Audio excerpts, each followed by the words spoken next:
আসসালামু আলাইকুম। এমএস ওয়ার্ডের আরো একটি নতুন টিউটোরিয়ালে স্বাগতম। আজকে আমরা নতুন কিছু কাজ শিখব ফন্ট এবং প্যারাগ্রাফ গ্রুপ থেকে। তো আমাদের এখানে পূর্বে থেকে একটা ওয়ার্ড ফাইল ওপেন করে সেভ করা ছিল। আমাদের পূর্বের ভিডিওতে আমরা এ সম্পর্কে আলোচনা করেছি। তো ওয়ার্ড ফাইলটা ওপেন করলাম।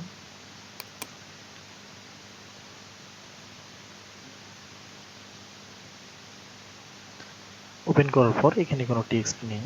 তো আমরা কিছু নতুন করে লিখব। লেখার পরে এই কাজগুলো শিখব।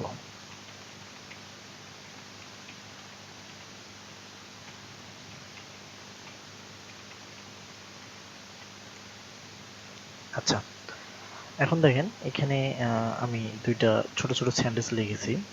তো এখানে একটা বিষয় জানার আছে, আমাদের প্রথমে জানি যে আই লিভ ইন বাংলাদেশ। এখানে দেখেন আই এবং এল একই দেখাচ্ছে এই জায়গাতে। তো আমাদের যে ইংলিশ লেখা, এটা পূর্বে আলোচনা করেছিল যে ইংলিশ লেখার জন্য পারফেক্ট ফন্ট হচ্ছে টাইম নিউ রোমান। তো আমরা এই ফন্টগুলোকে সিলেক্ট করলাম বাক্য দুইটাকে। এখান থেকে আমাদের ফন্ট যে স্টাইল আছে এখান থেকে আমরা টাইম নিউ রোমান সিলেক্ট করে দিলাম। তো আরো একটা কাজ পূর্বে আমরা শিখছিলাম, সেটা হচ্ছে যে কিভাবে পেজকে জুম করতে হয়। যেমন এখানে দেখেন আমার জুম আছে 170%। তো আরো একটু বাড়াই নিচ্ছি আমি। জুম কমাতে গেলে আবার কমাই নিচ্ছি। এটা কিভাবে করা সম্ভব? আপনার কিবোর্ডে যে কন্ট্রোল কি আছে CTRL, এটা চেপে ধরে মাউসের মাঝখানে যে চাকাটা আছে এটা ঘোরালেই আপনার সামনের দিকে যখন ঘোরাবেন জুমটা ইন হবে অর্থাৎ বাড়বে, এবং পিছনের দিকে ঘোরালে জুম আউট হবে। অথবা এখানে দেখেন মাইনাস, প্লাস, অথবা এখানে যে আপনার স্কেলের বারটা আছে এটা ধরেও আপনি জুম কমা বাড়া করতে পারবেন। আমি 100% রাখলাম বা আরো একটু বেশি রাখলাম। তো পূর্বে আমরা শিখেছিলাম, তারপর রিভিউ করি এই বিষয়গুলো। ফন্টের সাইজ সিলেক্ট করার পর এখানে আমাদের স্ট্যান্ডার্ড সাইজ আমরা একটা দিয়ে দিলাম, 14 ফন্ট দেখাই দিলাম।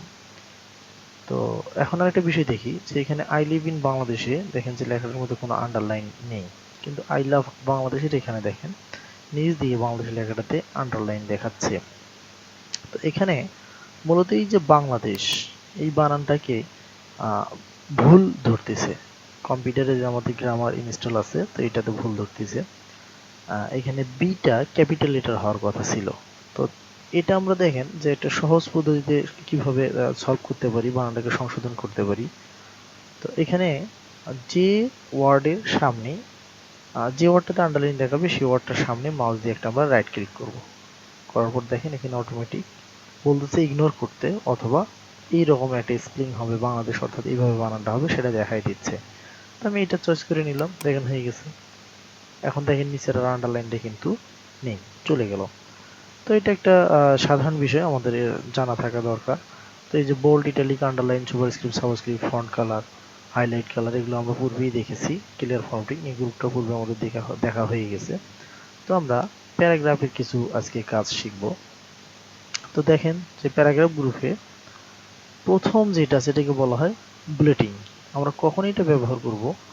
অনেক সময় স্কুল, কলেজ অথবা কোচিংগুলো শিটগুলোতে ক্রম অনুসারে কোনো কিছু একটা সিম্বল ব্যবহার করা হয় লাইনের শুরুতে। অনেকগুলো লাইন আছে, প্রত্যেকটাতে একটা করে সিম্বল থাকলো। যেমন আমি এখানে 2 লাইন লেখা আছে দেখেন, আমি সিলেক্ট করে নিলাম, নিয়ে বুলেটিন থেকে যে কোনো একটা স্টাইল এখান থেকে আমি নিয়ে নিলাম।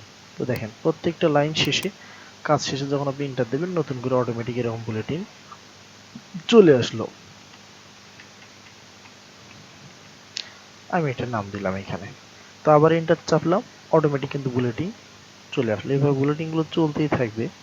যদি মনে হয় যে না এই বুলেটিনটা আমার প্রয়োজন নাই, এখন আমার 3 লাইন ছিল বা 4 লাইন ছিল আর লাগবে না, তখন কি করবেন? যখন এখান থেকে একটা আপনি এন্টার চাপলেন, নতুন একটা বুলেটিন এর সিম্বল আসলো, আরেকটা এন্টার চাপ দেবেন, তখন দেখবেন যে অটোমেটিক বুলেটিনটা চলে গেছে। অথবা আমি কন্ট্রোল জেড দিয়ে আনডু করলাম, এই বুলেটিন এর যে আইকন আছে এখানে আরেকটা ক্লিক দিবেন, তারপরে কিন্তু চলে যাবে।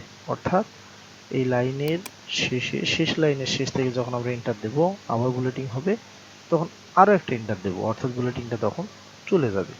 অথবা এই বুলেটিন আইকন অ্যাক্টিভ আছে, এটাকে আমরা আরেকটা ক্লিক দিয়ে ডিঅ্যাক্টিভ করব। তো এটা আমাদের জানা হলো। তো আমি চাচ্ছি যে এই বুলেটিন যে সিম্বলটা আছে এটা নিব না, অন্য আরেকটা সিম্বল নেব, তখন কি করতে হবে? তো দেখেন তখন আমাদের লেখাগুলোকে সিলেক্ট করতে হবে। তারপর আমরা যা করব, এখানে গিয়ে ড্রপ ডাউন মেনু থেকে যে স্টাইল আমাদের পছন্দ সেটা আমরা দেখাই দেব। তাহলে চেঞ্জ হয়ে যাবে। অবশ্যই সিলেক্ট করতে হবে, সিলেক্ট করার পরে আমরা এখান থেকে চেঞ্জ করে দেব। আচ্ছা, এটা তো বুলেটিং জানলাম। অনেকগুলোতে আমরা দেখি যে এ বি সি অথবা রোমান সংখ্যা অথবা 1 2 3 এগুলো ক্রমিক দেওয়া থাকে। তো এগুলো বলে নাম্বারিং, অর্থাৎ অটো নাম্বার ব্যবহার করা। বুলেটিং এর পাশেরটাই হচ্ছে নাম্বারিং। তো আমরা বুলেটিং না নিয়ে এখন এখানে কিছু নাম্বার ব্যবহার করে দেখব ক্রম অনুসারে। তো দেখেন 1 2 3 আসছে। তো এখানে ক্লিক দিবেন, দেখেন অনেকগুলো অপশন আছে। তো দেখেন এখানেও ফার্স্ট ব্র্যাকেট, পরেরটা যেটা ক্লোজিং ক্লোজিং ক্লোজিং, ওপেনিং কিন্তু একটাতেও নেই। অর্থাৎ সামনে পিছনে যদি আমরা ব্র্যাকেট দিতে চাই এখানে কিন্তু এরকম সিস্টেম পাচ্ছি না। যদি আপনার প্রয়োজন হয় এরকম, তখন কি করবেন? আচ্ছা, আপনি লেটার দেখাবেন না নাম্বার দেখাবেন সেটাকে নেন। যেমন আমি নাম্বার দেখাচ্ছি 1 2 3। তো চাচ্ছি যে দুই দিক দিয়েই ব্র্যাকেট থাকবে। তো এটা এখন কি করে দেব আমি? তো দেখেন এই প্রথম নাম্বারটাতে আমি ক্লিক দিলাম, দেখেন এই জায়গাটা একটু অতিরিক্ত সিলেক্ট দেখাচ্ছে। আমি এটা কি করব? ওপেনিং ব্র্যাকেট দেব, যেহেতু 1 2 3 নেওয়া ছিল 1 দেব, ক্লোজিং ব্র্যাকেট দেব, ফার্স্ট ব্র্যাকেট, একটা স্পেসে চাপ দেব। দেখেন যে অটোমেটিক এগুলোতেও ডাবল ব্র্যাকেট চলে আসছে। আবার কাজটা আমরা করি, কন্ট্রোল জেড আনডু করা হলো। দেখেন যখন নাম্বারিং করবেন শুধু ক্লোজিং ব্র্যাকেট আছে, ওপেনিংটা নাই। তো প্রথমটাতে আপনি ক্লিক দেন, দিয়ে আপনি ওপেনিং ব্র্যাকেট যেহেতু 1 2 ছিল এই জন্য আমি 1 দিলাম, ক্লোজিং ব্র্যাকেট স্পেস, তাহলে অটোমেটিক নিচেরগুলো হয়ে যাবে। তো শেষ লাইনে শেষে এন্টার দিলাম, দেখেন যে অটোমেটিক এরকম করে ক্রম, আমি কিছু লিখলাম এন্টার দিলাম, এভাবে চলতেই থাকবে। যখন আবার প্রয়োজন থাকবে না আরেকটা এন্টার দেবো, তাহলেই চলে যাবে। তো এখানে গিয়ে আমি এবিসি এগুলোর পরিবর্তে ব্যবহার করতে পারবো। হ্যাঁ, সিলেক্ট করেন, এখানে গিয়ে আপনি ড্রপ ডাউন মেনুতে ক্লিক দেন, দিয়ে আপনি নিজে এবিসি দেখাই দেন। এখানেও দেখেন আবার যা ঘটলো, শুধু ক্লোজিং ব্র্যাকেটটা আছে, ওপেনিংটা নাই। তাহলে সেম কাজ, এতে আমরা ক্লিক দিলাম, দিয়ে ওপেনিং ব্র্যাকেট দিলাম, এ দিলাম, ক্লোজিং ব্র্যাকেট স্পেস, দেখেন যে অটোমেটিক সবগুলোই হয়ে গেল। তাহলে আমরা বুলেটিন অটো নাম্বার জানলাম। তো আমাদের পরের যে অপশনটা আছে মাল্টিপল লিস্ট, এটা আমরা ব্যবহার করব না। মাল্টিপল লেভেলের যে লিস্ট আছে নিচেরটা দেখি, তারপরে কি কি কাজ এখানে আছে। তো আমি নাম্বারিংগুলো সবগুলো তুলে দিতে চাইলে প্রথমে সিলেক্ট করব, ড্রপ ডাউন আইকনটাতে দিব নাম্বারিং এর, দিয়ে এখান থেকে নান করে দেব। তাহলে দেখেন সবগুলোই চলে গেল।